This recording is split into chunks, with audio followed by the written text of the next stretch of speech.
Thank you. Let me express my thanks and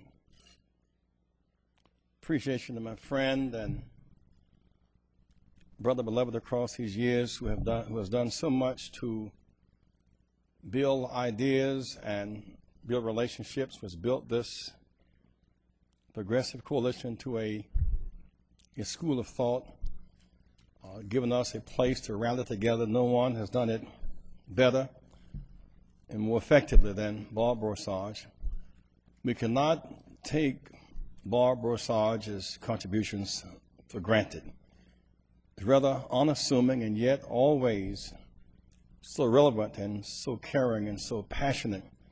You appreciate Bob Borsage's work and all that he does. Give Bob a big round of applause. Stand on your feet.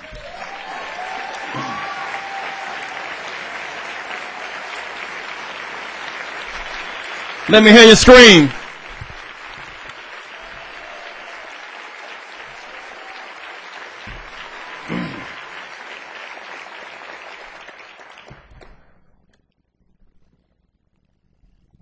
As we gathered in Phoenix with the coalition of Black Trade Unionists on Memorial Day weekend, we recall the origins of this national holiday. The first Decoration Day came to be recognized in some circles in the North with an estimated 10,000 people, most of them former black slaves, gathered at a place called Planters Racecourse in Charleston, South Carolina.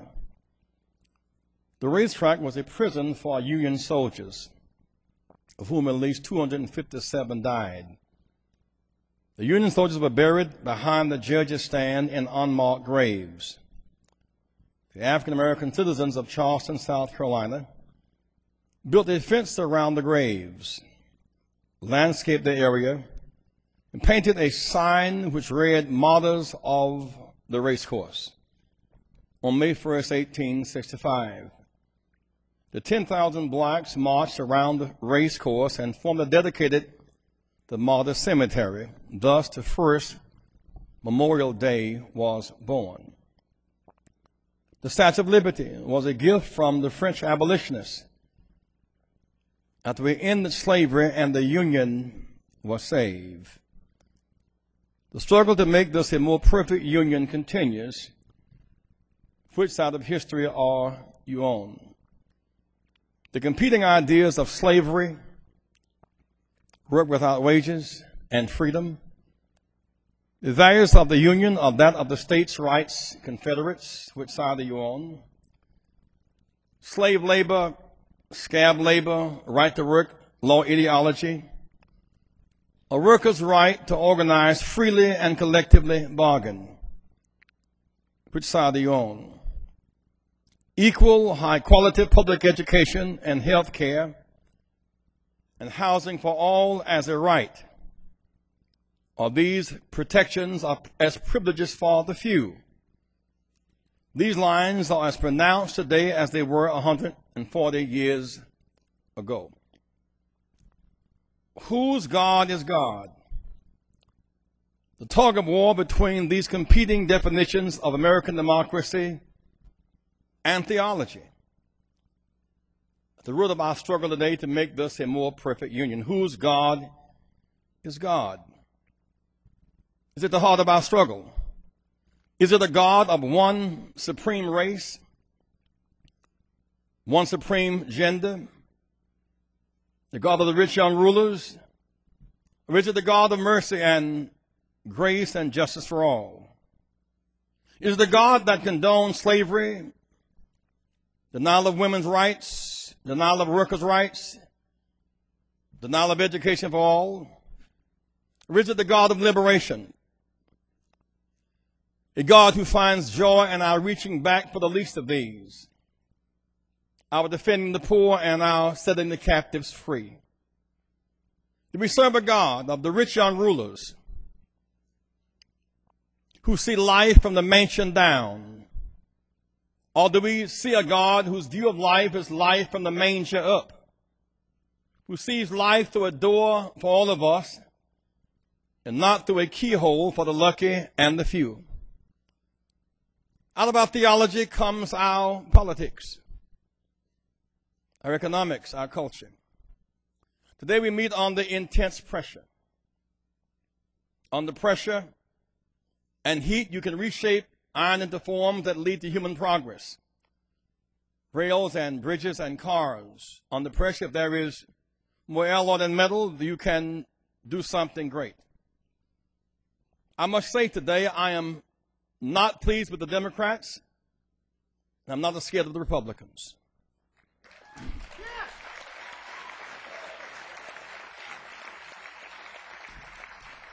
I am not pleased with the Democrats.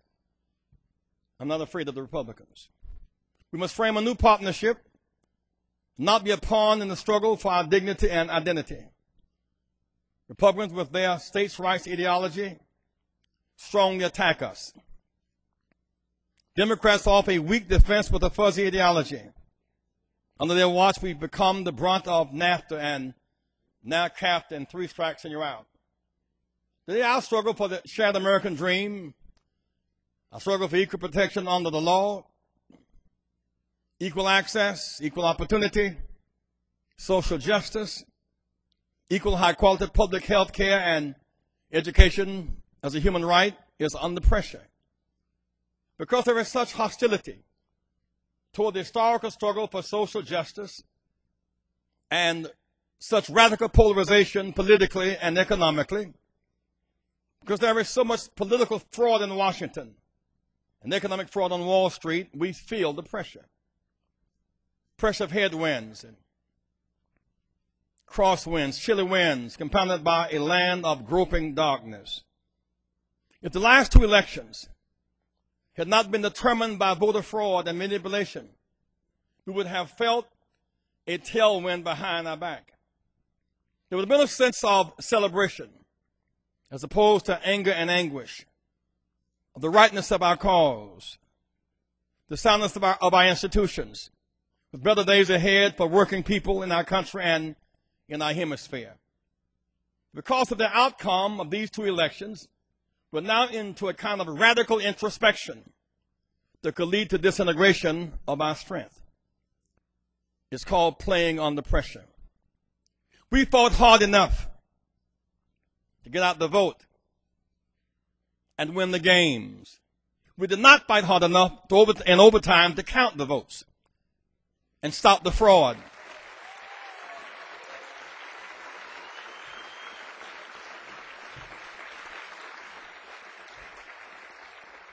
We fought hard enough to win, but not hard enough to stop the fraud and count the vote until victory had been obtained. Pressure. Pressure in the house leads to domestic violence, anger, separation, abandonment, and divorce.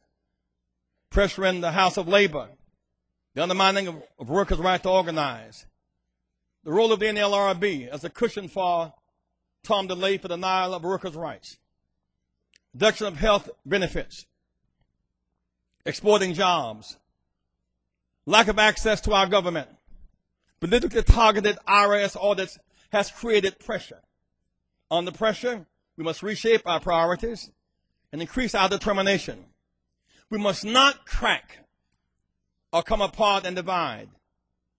Under pressure, blacks and Latinos must coalesce and not co-annihilate, politically and economically, and share power, as we're about to do in Los Angeles, as we have done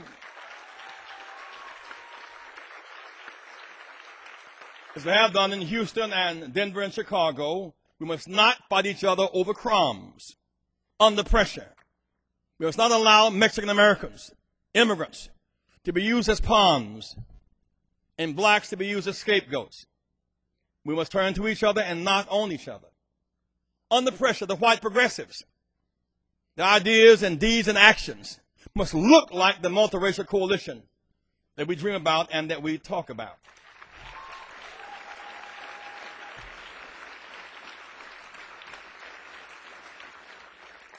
Labor feels the pressure intensely.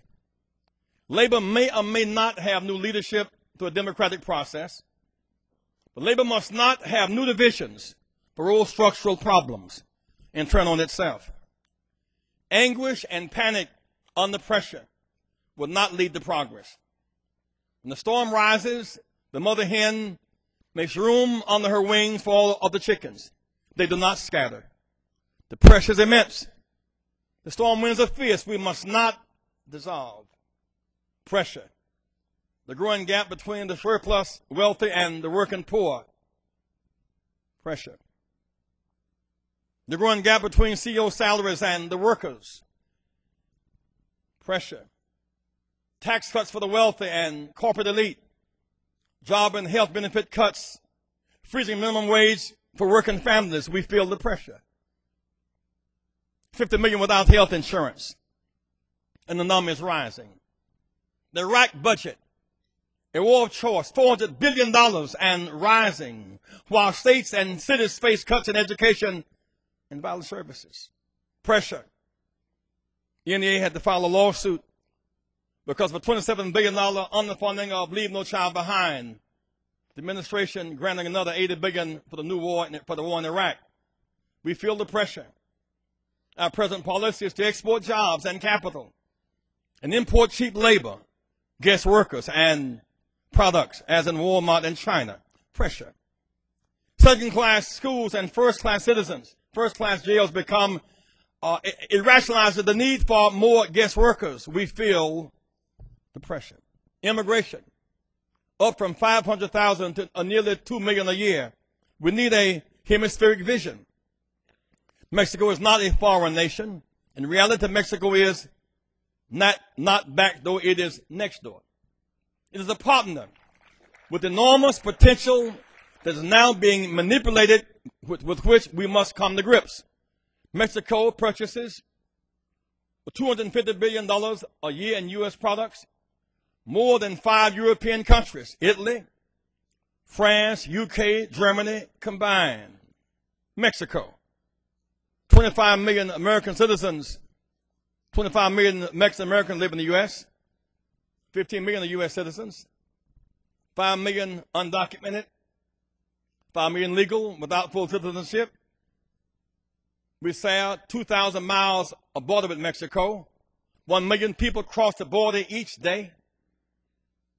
1,000 deported every day. Most telephone traffic between the U.S. and Mexico of any place in the world. Mexico is our next door neighbor. And President Fox said about Mexican taking jobs that not even blacks want, that was divisive and insensitive and damaging. But President Bush, using another language, said immigrants take jobs other Americans don't want. He said the same thing. As insulting as the statement was, neither Bush nor Secretary Rice called Fox to defend the honor of African American citizens. And that's their duty.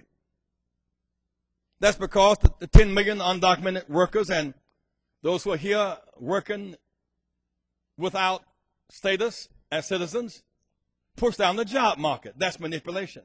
So in this battle, turning poor against poor, black against brown, is not the way to our future.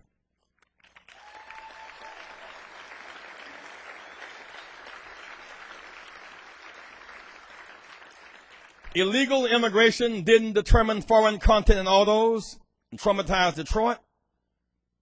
Immigrants didn't ship textile manufacturing and Nike shoes manufacturing to Indonesia, or Walmart to China, or close down Pilatex in North Carolina. Corporate business took these jobs and manufactured overseas as they searched for global, cheaper profits. Pressure. 2.3 million Americans in jail, about 75% black and brown, who are facing increasing voter denial upon release. We have to coalesce, which led to victory for Billy Ragosa and Bradley and Harold Washington. We cannot disintegrate into tensions and gang violence. 2004 elections were determined by voter fraud. We fought hard enough to get out the vote. We didn't fight hard enough to count the vote in the overtime. What must we do? We must be driven by a kind of vision. Unity is not enough. everybody in this room were unified and blind, a one-eyed person would be the king. Unity is not enough. If there's unified blindness, a one-eyed man or woman is king or queen. If there is power not appropriately applied, we will not get the desired results. We need a vision that makes room for all of us. It must be accompanied by will to fight and go public with our pain. The Bible says, without vision, the people perish. And all of the unions and protesting civil rights organizations and churches are under IRS audits. When public broadcasting is under venomous attack, we must tell it. We have no choice but to fight back. When President Bush was asked at the CBC meeting by Congressman Jackson, would you support the Voting Rights Act with reauthorization, he answered, I don't support DC statehood. Karl Rove must have pushed the wrong button. Mr. President, you support extending the Voting Rights Act with Section 2 and Section 5 enforcement provisions. He said,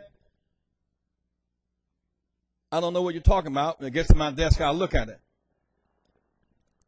That was a very disingenuous answer for a former president of Texas as governor.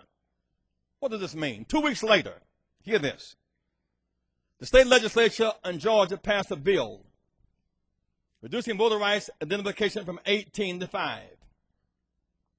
So students at Georgia Tech and University of Georgia can use their ID to register to vote because they are state public schools. But students at Clark, Emory, and Morehouse cannot because they are private schools. We should be demanding voter booths on campuses. Instead, we are facing restrictions. Citizens must now have government-issued ID. In many parts of the state, seniors and others without transportation must go to the next county to get an ID. The national poll tax. We've written Attorney General Gonzalez to discuss voter rights protections. So far, he will not meet with us, saying he's waiting for instructions from the President. So on August the 6th, we're going to have a major march. August 6th is the 40th anniversary.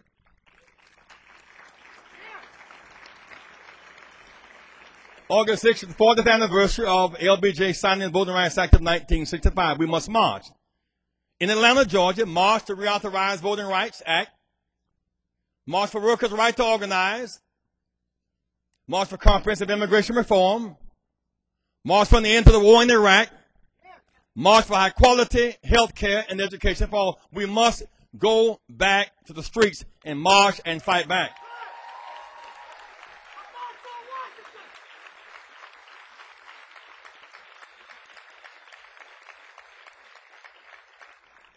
At the Rainbow Push Convention in Chicago, June 11th through the 16th, Saturday and Sunday, we are convening state legislators, mayors and labor leaders, congressional reps. Look at the threat to our political rights and our projection for 2006 and 8. The convention will have John Sweeney and Andy Stern, John Willingham and Bill Lucy at that convention. We'll have Howard Dean and Barack Obama and Maxine Waters and Julian Bond and Anne Marie Tallman from ALDEF. Then Monday morning at our labor breakfast, we'll have Bill Clinton and John Edwards and John Kerry. We'll have workshops on Social Security and health and labor. Women's luncheon on that Monday. Well, Tuesday will focus on health care, the need for a constitutional right to health care. Business Day will be Wednesday, and then Thursday comes a session involving Michael Eric Dyson and Reginald Weaver and family farmers and coal miners from Appalachia and Ross Pellis and Harry Belafonte. We must convene our family. I urge your presence in Chicago, June 11th through 16th. What are our priorities that we're fighting for? One, we must stop election fraud. If we'd won the last 2 elections, we would feel less pressure from the NLRB, IRS, and the Department of Labor. We need to reauthorize that act, and so let us march. We need to pass the voter reform, the Conyers-Dobbs bill. We didn't fight hard enough, I tell you, to count our vote.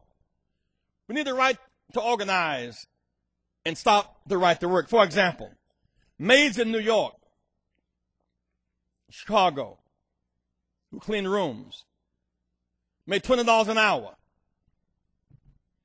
They have health care. They have retirement. Mates in Atlanta make $7 an hour. No health care, no insurance. Hotel workers in Harrah's in Las Vegas make $40,000 to $60,000 a year. The fastest group of home buyers in Las Vegas are hotel workers. Those same workers at Tunica, Mississippi make $20,000 a year. That's what right to work laws is all about. That's why we need the Employee Choice Act. It's time to fight back.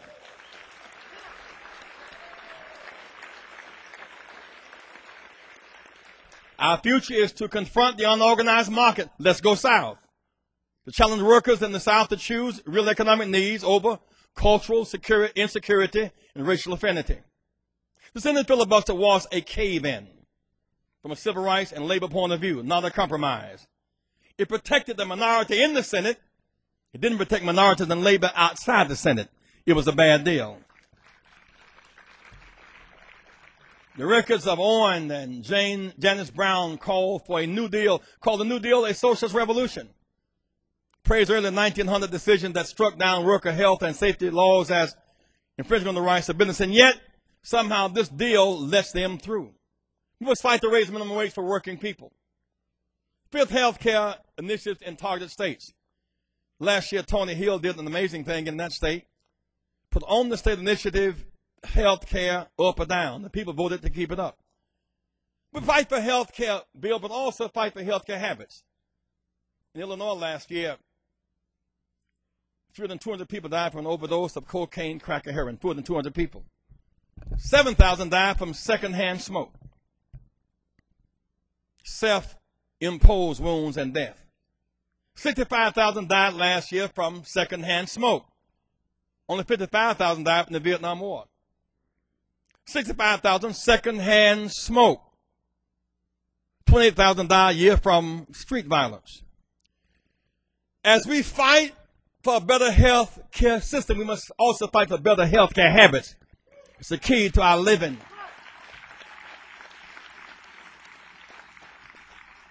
We must do something bigger and bolder. We must, in fact, teach our children to learn the language of our hemisphere. I want to begin to ask corporations to help provide scholarships to teach English, to teach children in America how to speak Spanish. Teach Spanish. I want some urban black youth to learn Spanish. Some rural youth from Mexico learn to speak English. Because they're neighbors. English is a great language, but don't make of it something sacred and heavenly.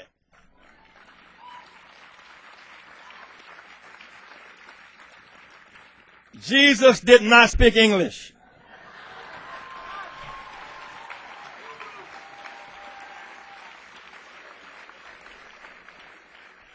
The Ten Commandments were not written in English. And so we must, in fact, make the Kennedy-McCain comprehensive immigration reform a priority. Our priorities. Speaking of faith, why you measure your faith?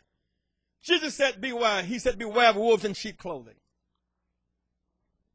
Beware of wolves beware of a tree that has no fruit on it. It's a barren fig tree. How do you judge our faith? By fruit on the tree, by evidence. What are our values? Our values come from our mission statement. What is our mission statement? I've been anointed to preach the gospel. Good news to the poor. Set the captive free. Feed the hungry. Clothe the naked. Fight for the lost sheep. Those whose backs are against the wall.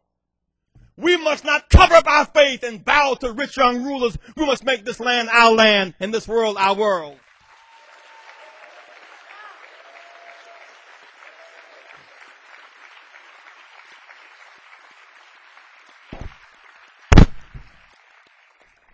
The war in Iraq is a huge lie. It's dishonest, divisive, and damaging, and it's too costly. We must lastly make a strategic adjustment. We cannot let the right wing steal the language of our struggle. We are pro-life. Ending slavery was pro-life. Women's right to vote was pro-life. Workers' right to organize is pro-life. Public education for all is pro-life. You cannot be against stem cell research one day and war the next day. We fight for scientific development to expand life. We are pro-life.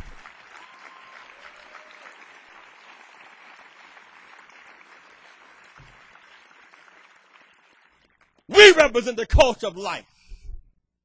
You cannot love the unborn fetus and then reduce life options for the babies when they are born. We're the culture of life. Ending slavery was pro-life. Ending Jim Crow was pro-life. The right to organize is pro-life. So friends ask me, why did I respond to Terry Schiavo's parents and go visit her in her dying days? I make my case. First, I'm not afraid to fight. The fight must take place in the fire. Ball players whose uniforms are clean were on the bench. On the field is full of grass stains and blood.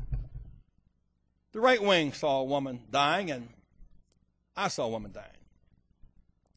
As a minister, I've gone to people who were dying in advanced stages of cancer. In the dying stages, they went into a coma, and then Demerol, and then more Demerol. And you could see the pulse slowing down, and they were dying. And you pulled the plug, and there was no debate. The transition had taken place. In this case, a woman was lying there with vital signs. So two fights. It was a legal fight between husband and family. She was caught between two fights. And she lay there in that state. The husband had the legal right, but not the moral right to pull the plug, in my judgment. Go a step further. When they pulled that plug, the nation watched her die. Every day. Every day. You see, the progressives missed the passion, and the right wing missed the point. They saw her and said, well, therefore, anti-Roe v. Wade. I say, therefore, long-term health care.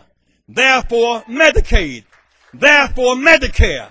Therefore, comprehensive insurance. We must fight the great fights of our time. And not short warning, we have a right to define what is pro-life. Lastly, as we seek to march at the White House today, we must go on the offensive strategically. Today, in too many instances, we have one party with two names in vital struggles. We must open up the process. The third rail, liberation, mass action. Say third rail. The two parties made a new deal and with each other over the court appointments, and it wasn't a bad deal for them. They can talk to each other, but they allowed these right-wing judges to come through. We must negotiate a new deal with the Democratic Party and change the options of the radical right. Neither party wanted the Voting Rights Act of 1965. The third rail changed the environment. Dr. King said to Lyndon Johnson after receiving the White House, receiving his Nobel Peace Prize, he said, Dr. King, you're an honored man. You deserve the Nobel Prize. He said, thank you, Mr. President, but all Americans deserve the right to vote. President Johnson said, Dr. King, I know you were going to say that. I like you very much, but I can't grant you the right to vote unilaterally. I wish I could, but I can't. And so the Congress can, but it won't. So I can't, but I wish I could. They can, but won't. So you can't have the right to vote. So neither party led the march. We went to Selma. It was the third rail. It was an independent movement. We must use demonstration, litigation, legislation, registration. We must fight back. In Chicago,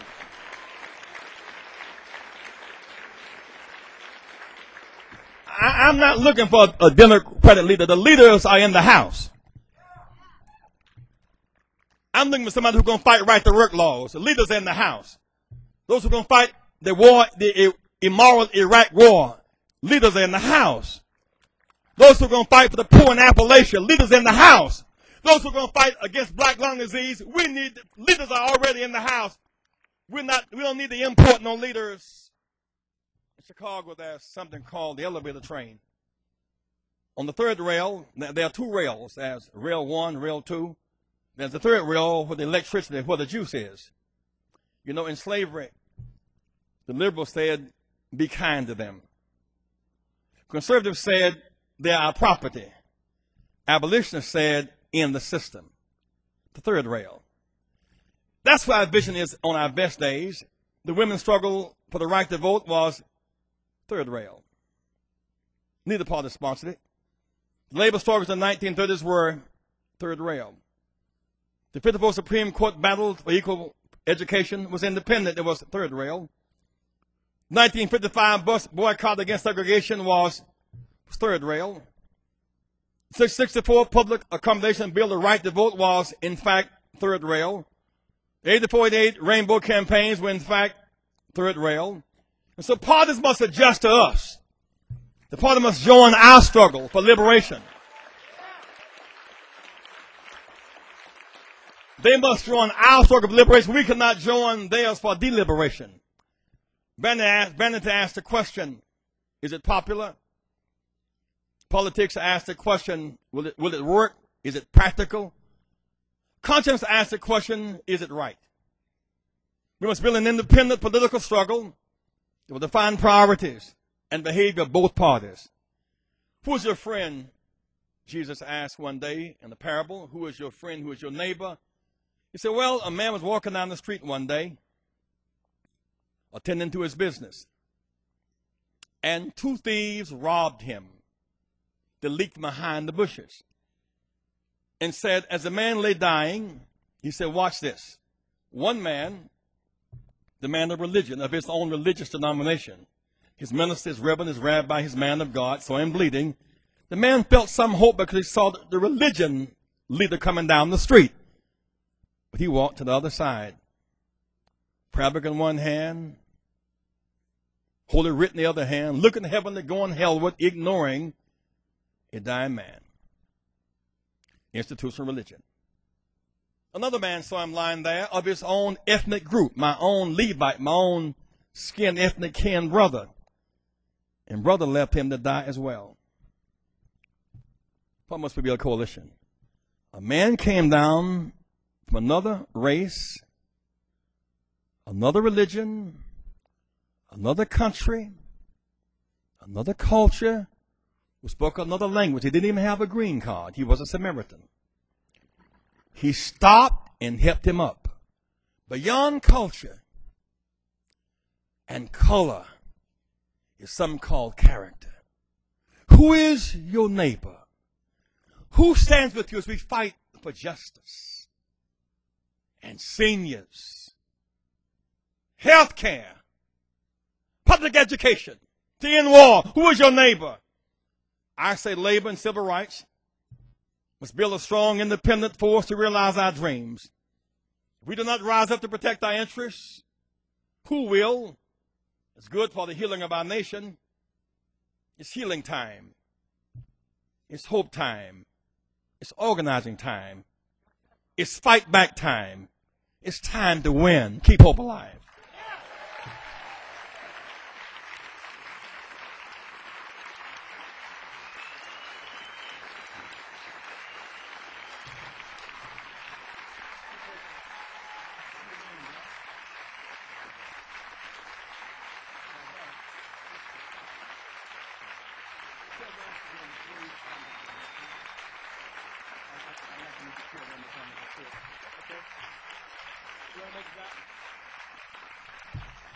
May I, just before Bob, please have a seat before Bob closes out.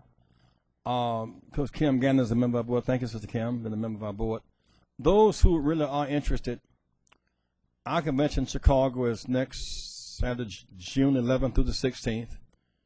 A lot of focus that weekend on political organizing and focusing on the constitutional right to vote and voter fraud and putting together political leaders and labor and the like. You can get more information on our website, www.rainbowpush.org. As I said, that Monday the big focus will be on labor. And I want you who are in the area, or maybe not, that to come, because we must build the coalition that we dream about. We'll leave there. Next stop will be Atlanta, Georgia. We should be at Atlanta. I'm reaching out to Stevie Wonder and to Eddie Olmos and to the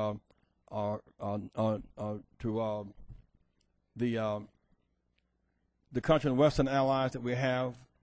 We're going to have a strong march in the South, and we're going to fight back, and we're going to win. I need your help. Thank you very much.